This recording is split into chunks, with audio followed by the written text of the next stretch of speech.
Je cabre. Montez, montez. Alerte collision, montez, montez. L'avion percute un essaim d'abeilles et la carlingue est endommagée. La cabine perd instantanément son équilibre. Les masques à oxygène tombent dans la cabine passager. Les passagers sombrent instantanément dans le chaos. Le commandant de bord, malchanceux, est aspiré hors du cockpit. Le copilote est également grièvement blessé dans la collision. Heureusement, l'officier Athéna se trouve justement à bord de ce vol. Elle rassure d'abord les passagers, puis entre dans le cockpit. Mais elle ne sait pas piloter un avion. Comment voulez-vous que je sache lequel c'est?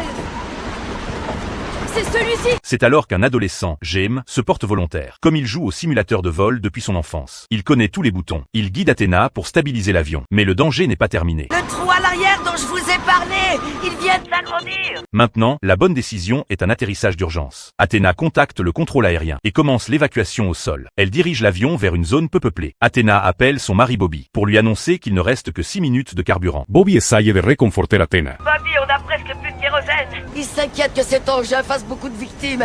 Et je parle pas seulement des passagers. Ça n'arrivera pas. Il vous en faut combien? Combien de quoi? De longueur d'autoroute.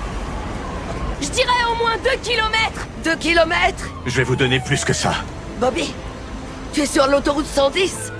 Et tu te diriges droit sur moi. Bobby mobilise immédiatement son équipe pour dégager l'autoroute 110 et la transforme en piste d'atterrissage improvisée. On t'a préparé une belle piste. Peut-être que tu devrais pas. Tu vas être génial. Je vais tenir une pancarte avec ton nom. Dis plus rien. Athéna, je te vois. Moi aussi. Je t'aime. Tu me le diras en face. Au moment de l'atterrissage, Athéna passe en pilotage manuel. Dans les derniers instants, chaque passager ferme les yeux, attendant l'impact dans la panique. Inverseur de poussée.